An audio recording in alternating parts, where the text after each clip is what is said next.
In this video, I'm going to show you step by step how I built the ChickShaw MiniMe. This is a good video as a companion to the plans.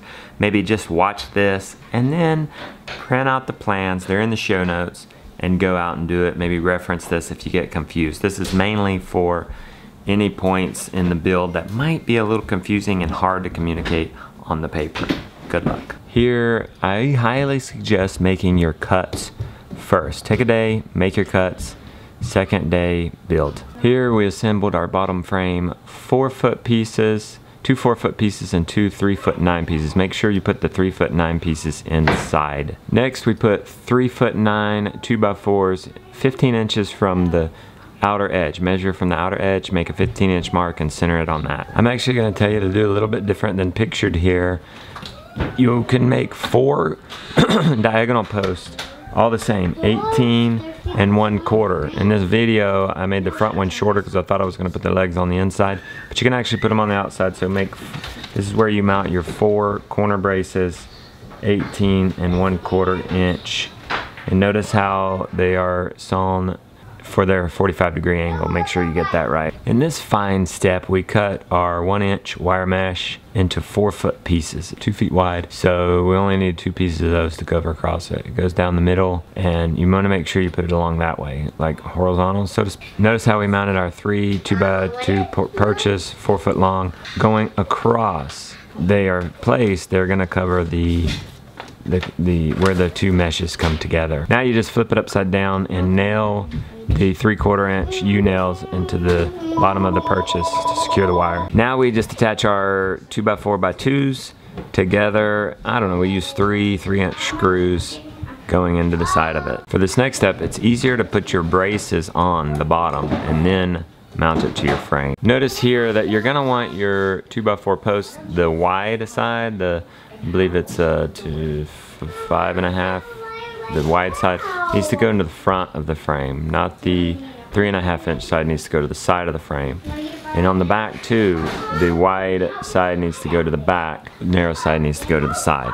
So make sure when you're mounting your angle braces that you've done that accordingly, or you'll just have to undo them and do them again. Now we just made the same super strong with our 6-inch wood-to-wood brace, centered from the post to the frame. Here we mounted our 4-foot 2x2 all the way across, and you want to do it there so it ties into the corner 2x4s. Then we put our 2x2 by 3'9" in. If it's tight, that's great. Just push it out. You're helping to center your frame. If it's expanded like it is here, no worries. Just push your angle or your post in. Now we're just mounting our 2x2 side support posts. You can use a right angle to figure out if you're getting it. Here we mounted our door posts. They're 2x4x2s, and note we measure from the outside corner of the frame.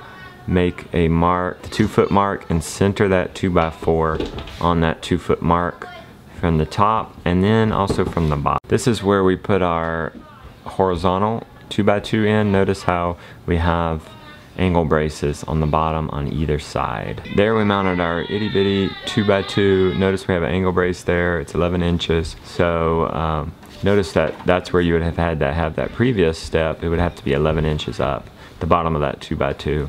So it'd fit in there. Right here, Jonah's finishing up putting our diagonal brace across. We just made it 4 foot long just so we could save scrap or save boards.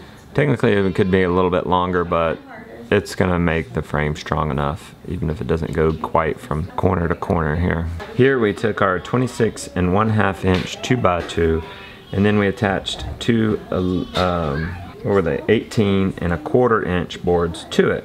Now we marked from the very bottom, where that is placed, that line is from 11 3/16 from the bottom of the arm there, and that's so that we can pivot this swivel bar arm in a coming step. We put our 4-inch catching, it'll catch the swivel bar when we flip it over. For our landing swivel bar, we did a 29.5 inch 1x2 attached to 1x2 by 7.5 to the end. We did do a pilot hole there. We attached it with 1 3-inch screw on either side. We put a washer at the head and then a washer in between the 2 boards just as a spacer. And this swivel bar will swivel up if you want to block chickens from going into the nest, and it swivels back down so they can have a landing bar before they get into the nesting box. Right here we're installing our vertical support posts here. This is kind of a critical piece. See these lines on the bottom board there, and then there's a line at the top. That is 10 7/8 from the outer edge.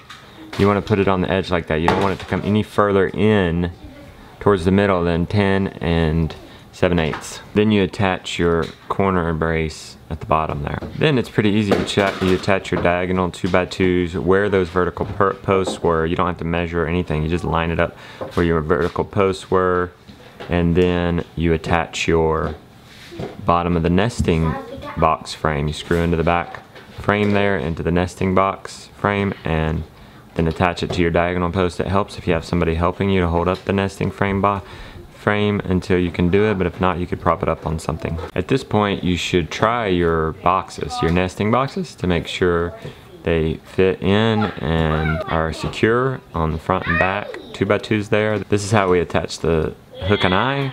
You just line it up, then you build a pilot hole. You try to do it as horizontal as possible, and then you screw those in. Here we just installed our itty bitty cross piece to hold up our mineral feeder. We just toe-nailed screws in there. Now we make sure this thing's flipped over, attach our wheels. It goes nut, lock washer, nut, flat washer, wheel, flat washer, 2 nuts, a washer, and then 1/2 inch. What are they? Why can I not think of that? It's in the show notes. This is your legs. Notice how we're using bolts now. That's 1/2 inch pilot hole. And then you can do your bolt setup that we have in the show notes and parts. And this makes it so much stronger. I just used screws in the past, but now I'm using bolts and washers to secure these legs. Now's a good time to actually install your kickstand. You take your special hinge there, mount it in. It's super easy. Just put it where you think the middle of the back is, and that thing should swivel down and up. Do not worry about the eye hook yet. We have to do that after we've installed the paneling. Now we attached our wire mesh to the front side. Here we attached our, I believe they were 18 inches. This is in the description. 1x2s just to be cleats on our boards, on our door, and we also put in our hinge about 3/4, or I think I measured 4 inches in from either side. We attached it. Here we attached it to our frame, and a boy in his underwear. But anyway, attach it to the bottom of your frame so that this door isn't that steep going down. Now the kids are hard at work putting on the wire mesh, the 1/2 inch wire mesh. This is our locking situation. We have our 1 inch shims. They're 1 inch wide. We do pilot holes into those.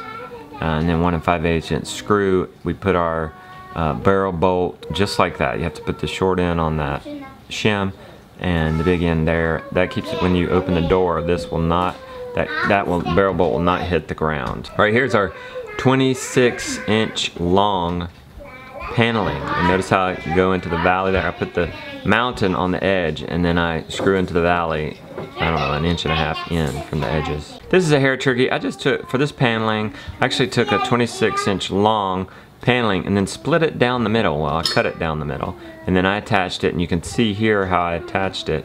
You do let it overlap one, and then you can use the same screw to secure both of those. These two back 16 inch tall panels, I placed them both on there and then did screws into the middle. Notice how the mountain is on the edge. The mountains of these paneling are always on the edge. Our tall vertical pieces, they're like 28.5, and the width of them is described in the notes. Always cut down your valley. This is our roofing frame. Notice one side, the left side, is actually wider than the right side. That's because it's actually 4'4" by 4 foot. The wider side will actually be the side where you place it on the roof along your hinging board, and then you'll see that in the upcoming step. Now it's time to attach our hook and eye. You just set it in place with your hand, and then you mark the spots and do a pilot hole and then screw it in. Make sure it's vertical, straight up and down, and has a place to actually screw in. You place your handlebar where you think it should be. You want to be able to lift your handlebar up to your waist, so you need to place it like down to your knee, and then screw it in place with screws. You unscrew it. Well, you mark your spot where you need to make that cut, and then you unscrew it and make the cut, put it back on there, and then place your bolts on. Here we did 1.5, I believe, holes It's in the show notes. About 6 or 7 inches down, just to give ourselves room to hang something if we want to.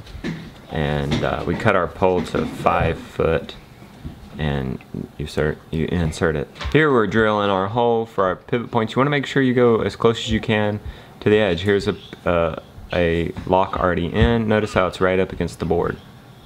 That way that won't slide out. Make your 3 foot 9 inches, 2x2. Just put your hinges about 3/4 of the way in, or a quarter of the way in on either side, say, and you're ready. Notice the pivot point is on the edge. When you place it on, make sure it pivots this way. You could do it backwards on accident. So make sure you do it that way so the roof will actually open up. Now I place the roof on. Notice how I have the wide end down towards this end because we have our pivot board there. It makes room for it. Notice how I put angle braces on that pivot board. And notice how it's 4 inches from that. The 2x2 starts at 4 inches, so that 2x2 sits solidly on the roofing frame. I went ahead and installed our lock. This is just to secure your roof shut. That will help in windy days. I put the, you can just note how I attached it there. The pivoting end attached to the roof, and the male end attached to the ChickShaw frame. This is where I installed my 1 foot long corner braces, just to give this frame a little bit more support. Right here is the roof. I laid it on, I put it all in place. Notice how I have it overhanging, and I have the valley at the end, and I have the mountain overhanging, and I put in about 3 screws along the edge. You notice that, yep, I screwed both those in at once with one. The mountain is overlapping on one. That's okay, that's how they've designed it. I do have a red line I popped through the middle to show where, so you can pick it up and see where your board is, and that way you know, and you can screw into the middle and make sure you hit the board and not air. Okay, we're finally done. Here we're about to enjoy it for the very first time. I'm picking up all the chidlers, which will be more than enough weight than I'll ever have in this thing. And it's so easy, I can pull it with one hand.